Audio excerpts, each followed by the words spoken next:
Hello and welcome to Let It Right, the professional lettings property podcast that deals with all things English lettings. And Property management. I'm your host, Miles, the tenancy manager for The Right Property, and I'm here with Claire Shamrock. Hello, Claire. Now, today we are talking about the Renters' Right Act 2026. It's England's biggest piece of lettings legislation since the 1988 Housing Act. It brought in a whole sweep of changes to the lettings market. The industry is still reacting to and finding new ways to accommodate today. We're going to take a broad overview of the Act, its key points. So what did we have before? I think it's good to establish what it was like before, and then we'll move on to what we have now. So tenancy agreements used to be...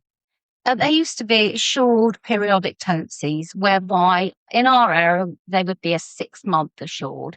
In larger cities, London, places like that, they usually used to make them a year. But we always used to advise our landlords that it gave you more flexibility to serve the tenant's notice if you didn't tie your property up for a year. So it would be an assured short hold tenancy on a 6-month basis initially. Spot on. And now it's a rolling periodical, by which we mean it's a month by 2-month basis, I see it as. Absolutely, yes. Tenants have no real fixed term apart from 2 months, really. Yeah. So landlords haven't got the security that they had before, but they never really had that much security, to be honest with you. 6 months would be the minimum amount of time. And most tenants knew that the real thing to say when they were applying for a property was that they wanted long term, which landlords found very attractive. But, essentially you can be in there and then leave after give you notice at the 5-month stage to leave after the 6-month period pre the RRA. Absolutely, yeah. So notice from tenants now, 2 months, although now evictions, I like to use the word eviction. What do you prefer than eviction? Just, don't know, waving tatty bye? Maybe not that. Evictions does sound very harsh. It does. So they used to serve a thing called a Section 21 notice, which was 2 months' notice to give the tenants their timescale by which to leave the property. Now it's 4 months, but only for the following reasons. It used to have sort of what they call no-fault evictions. That's right. It could just get you out. Well, if a landlord needed the property back or just wanted to sell the property, they could do that. Now, for instance, they have to give a reason pretty much. I mean, obviously, we're still in test case territory, but they have to give a evidence to say why they want to ask the tenants to leave, i.e. they want to sell it, or they want a family member to move into it, or they want to move into it themselves. So everything has got to be evidence-based and obviously the procedures done correctly. So now the following reasons for serving notice for the 4-month period now is not paying your rent on time, antisocial behaviour, not looking after the property.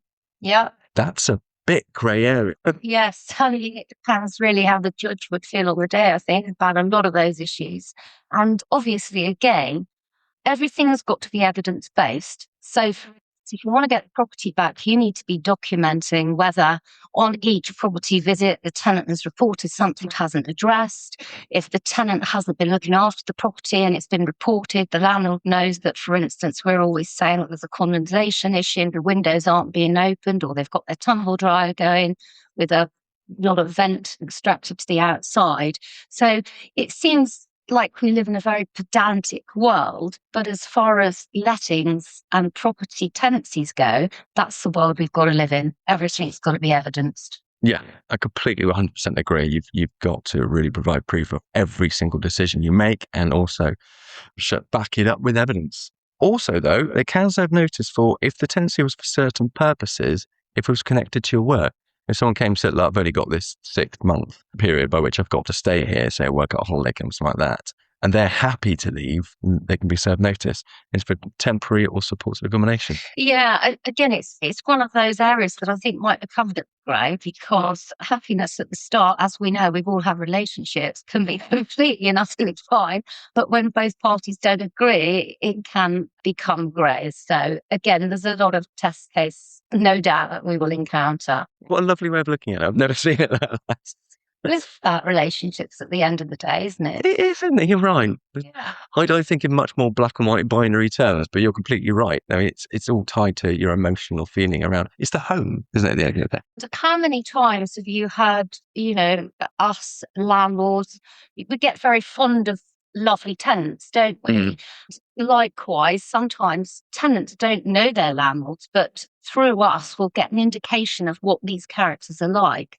So therefore are vicariously fond, let's say, sometimes if their landlord always, does all the right things, as it were, Yeah. and maybe offers a little bit of a cherry on the cake sometimes. It certainly does. But unlike before, the landlord now can't serve notice in the first 12 months if they decide to either sell or move in. No, they can't. The only way that the landlord can serve notice is if the tenant has done something wrong. But you have to use quite a lot of grounds to be able to do it on that basis. There was a bit of sort of pre-May scramble because this came in sort of May this year, didn't it? Yeah. For that, a few landlords who knew they needed to sell, etc., they served Section 21 notices just before that deadline, which actually saturated the sales market, which is now we've seen landlords come back and just bring their properties back for letting. Yeah, absolutely. The sales market isn't great, as we all know.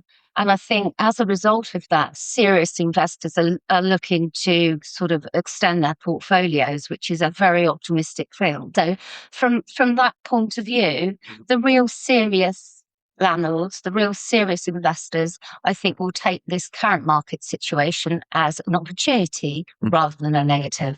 So what's it mean for landlords and tenants? Well, landlords, like we've said, they have to have the paperwork in order. They have to have bulletproof tenancies tied up with every single bit of compliance going, which they always should have.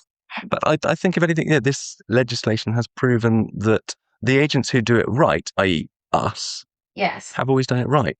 And it will capture those sort of lone landlords, the rogue ones, if you like, who don't get everything in order. So it's made letting more administratively watertight, more bureaucratic, absolutely. But like I said, it's strengthened compliance across the board, having your EPCs, electrical and gas safety certificates in place. And that's just the very first thing, really. absolutely. Tenants, what do you think it's done for tenants? More flexibility, what do you say? Definitely more flexibility. But the thing that I really fear that it's done for tenants is it's risen rents up, if I'm honest with you. Yeah. Because landlords are looking at this as, oh my goodness, we've got so much more to do ourselves. That before they would maybe turn a blind eye if they had a nice tenant. Oh yes, we don't put the rent up, But now, sadly, because of the greater implications and costs to the landlord, because they have to be passed down, obviously, I think for tenants, although it seems great on the outside, it's actually going to cost them a little bit more on the rental side of things. Yeah, it has pushed rent up, sadly. And also, we've dealt with this in the previous episode, but you can also request a pet. I mean, you could always request a pet, Yes. but you could not unreasonably be refused a pet. Now, again, there's going to be grey here. We cannot, as we say, have giraffes in one-bedroom studio flats. Why not? I want my giraffe in my one-bed studio flat. And there are various reasons that obviously a regular pet in a property that is suitable for it, with tenants that are going to be able to be at home to look after the pet during the day or make adequate provisions for the pet's well-being, as well as the neighbours surrounding the property, then of course the landlord would consider that every time. Yeah, completely. So we've got a bit of part 2 coming up, Renters' Right Act part 2. We'll deal with that later in the year when that's more on the horizon, or it's very much on the horizon. We are preparing for it, but we'll let you in on that avenue once we've opened it later in the year. So I've got a quick quiz for you. This is about old laws that are still in place today. Okay, I like this part. My head is so full of the new ones, Miles. Sorry. I try to forget the old ones. Okay, well, no need to. So I'm going to remind you. So, question 1. According to the Libraries Offences Act, 1898, what is it illegal to do in a public library? Is it gamble, the Macarena, or shout? I would say the first one, gamble. It is absolutely gamble, yes. There is also, it's discretionary, that number C. Probably a little bit frowned upon. But it's a bit like quiet enjoyment of a property. A tenant has to have quiet enjoyment of property. library patrons are also entitled to have. It's quite enjoyable. Spot on. Okay. Well done. You got that one right. So, question number 2. A 1313 stature forbids a member of parliament from wearing what? Is it ankle-length stocks, a suit of armour, or Speedos? Speedos. Afraid not. Sorry. It is a suit of armour. The idea being that Parliament was there for debate and not for fighting. But I would also say you shouldn't wear Speedos.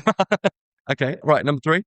The Metropolitan Police District Act of 1839 forbids the carrying of what along the pavement?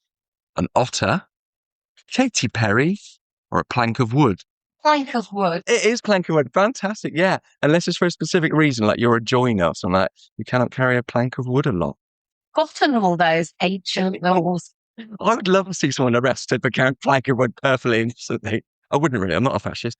But it would be fun nonetheless. So on balance then, I think the Renters' Right Act is a fairly standard piece of legislation compared to that lot. Absolutely. We would, of course, recommend, in lieu of self-management, get an agent. We know what we're doing. We are freshly trained to deal with this. We've had so many hours of courses, so much investment into how to protect your property.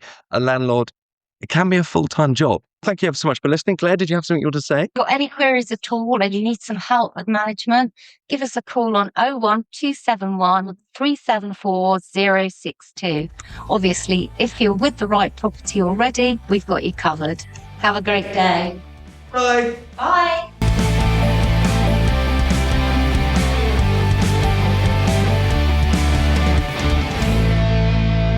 Or shout